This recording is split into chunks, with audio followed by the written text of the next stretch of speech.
Hola gente, ¿cómo les va? Espero que muy bien. Mi nombre es Emiliano y hoy vamos a estar hablando de los delitos contra la integridad sexual que están ubicados en el título tercero del Código Penal. Y en segundo lugar, aclarar que este tema que vamos a tratar hoy es muy delicado y puede generar algún tipo de sensibilidad. Y es por eso que vamos a tratar de ser lo más objetivos posibles, dejando de lado cualquier tipo de subjetividad en cuanto a opiniones o puntos de vista que tengamos al respecto. Aclarado esto, convendría precisar cuál es el bien jurídico protegido o tutelado, pero antes de eso me gustaría aclarar qué entendemos por bien jurídico protegido o tutelado. Son aquellos ámbitos de la vida o aquellos bienes materiales o inmateriales que por su significancia social en cuanto al normal y propicio desarrollo y desenvolvimiento de la vida en sociedad, estos adquieren relevancia jurídica y es por eso que se les otorga una protección especial. Dicho esto, podemos decir que el bien jurídico protegido, en el caso de los delitos contra la integridad sexual, está dado por un lado por la protección de la intangibilidad o indemnidad de la persona menor de edad o incapaz, debido a que ésta por su falta de madurez no puede consentir libremente el acto o de una forma válida, perfecta. Y por otro lado, la protección va dirigida hacia la integridad psicofísica de la persona y más que nada a su libertad en cuanto a la autodeterminación de consentir o no un acto sexual. Nos vamos al código, artículo 119. Con anterioridad, si nos fijamos, nos encontramos con el delito en el artículo 118, delito de adulterio, pero el mismo fue derogado. Y mirando el artículo 19, podemos contemplar tres especies de abuso sexual. Abuso sexual simple, abuso sexual gravemente ultrajante y abuso sexual con acceso carnal. Del segundo de estos tipos de abusos vamos a tratarlo en otro video porque tenemos mucho para hablar de ese tema debido a una imprecisión, si se quiere, en la redacción del tipo penal que no nos permite esclarecer cuáles son los límites entre el abuso sexual simple y abuso sexual con acceso carnal. En el primer párrafo nos encontramos con el abuso sexual simple, en el cual el verbo típico sería abusar sexualmente a una persona. Uno por abuso entiende un exceso indebido realizado con demasía de un acto, cualquiera sea, donde media un aprovechamiento. En este caso, el abuso sexual estaría dado por el tocamiento o contacto físico de las partes erógenas de la víctima, destinados a satisfacer un interés o un deseo, una satisfacción sexual del agresor.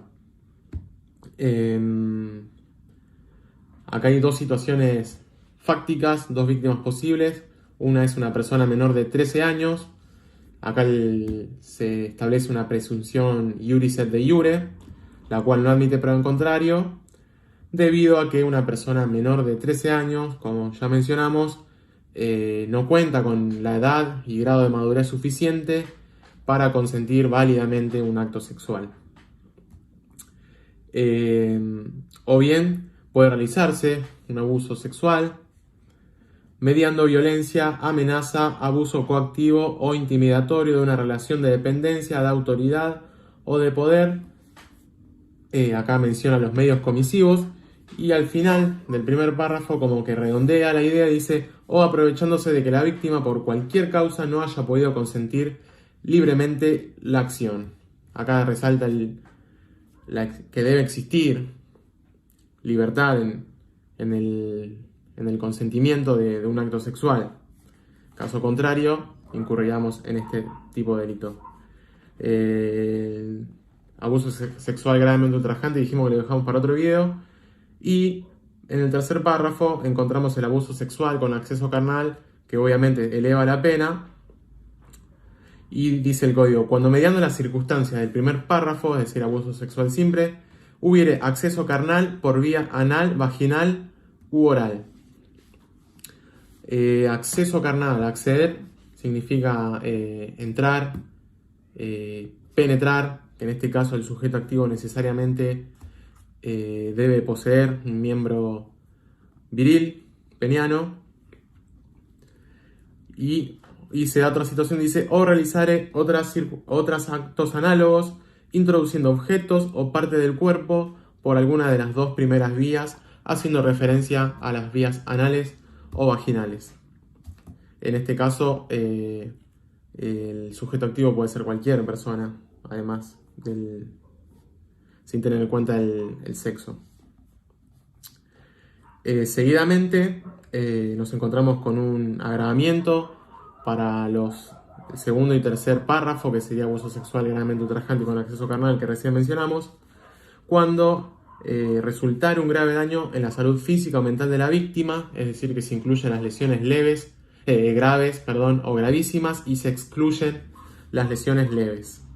Inciso B: el hecho fuera cometido por ascendiente, descendiente, afín en línea recta, hermano, tutor, curador, ministro de algún culto reconocido o no, encargado de la educación o de la guarda. Acá tenemos un tipo de delicta propia, que para configurar el gravamen el sujeto activo debe cumplir con estos requisitos, es decir, ser ascendiente, descendiente, afín en línea recta, etc. Inciso C: el autor tuviera conocimiento de ser portador de una enfermedad de transmisión sexual grave y hubiera existido peligro de contagio. Acá, al mencionar el código o utilizar la palabra conocimiento, nos hace referencia a un acto doloso, es decir, que el sujeto activo debe tener conocimiento de ser portador de esta enfermedad de transmisión sexual grave, que puede ser, por ejemplo, la transmisión del virus VIH-Sida. Y además debe haber existido un peligro de contagio. En un caso hipotético podría no existir ese peligro de contagio si el victimario hubiese utilizado un profiláctico, por ejemplo. Inciso D: el hecho fuere cometido por dos o más personas o con armas.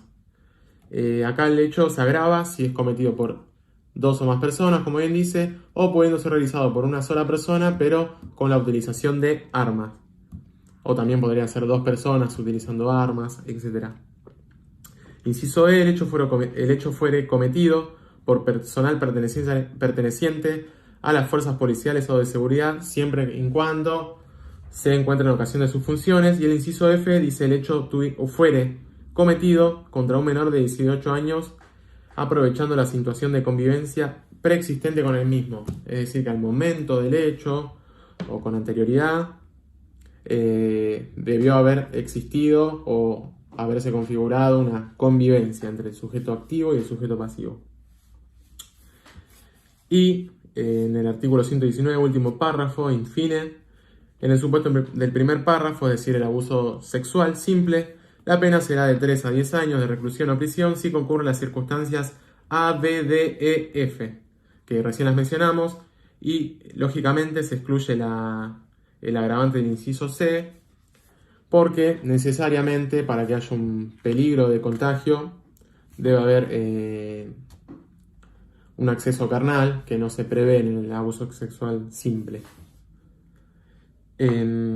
Seguidamente, artículo 120: será reprimido con prisión o reclusión de 3 a 6 años el que realizara alguna de las acciones previstas en el segundo o el tercer párrafo del artículo 119 con una persona menor de 16 años, aprovechándose de su inmadurez sexual en razón de la mayoría de edad del autor, su relación de preeminencia respecto de la víctima u otra circunstancia equivalente, siempre que no resultare un delito más severamente penado.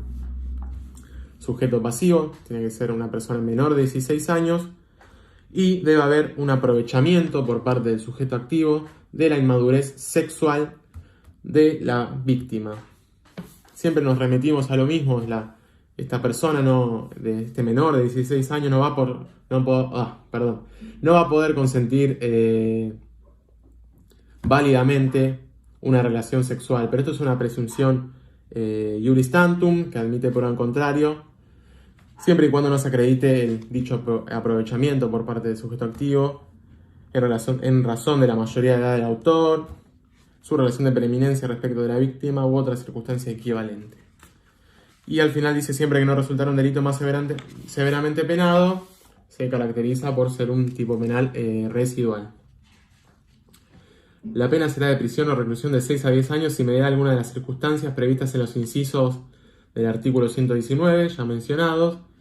Se excluye el inciso D, el hecho fuere cometido por 2 o más personas o con armas, ya que mediaría violencia en ese caso y no se configuraría el elemento del aprovechamiento de la inmadurez sexual.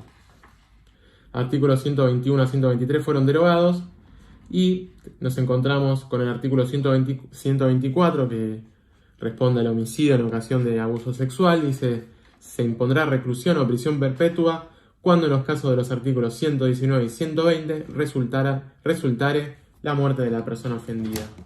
Que en este caso tendría que haber algún tipo de, o debería acreditarse algún tipo de conexión entre el suceso delictivo y el resultado muerte.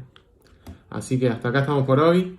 Ya vamos a sacar el segundo video hablando de los abusos sexuales gravemente ultrajantes y siguiendo desarrollando este título. Muchas gracias por su tiempo y nos estamos viendo. Saludos.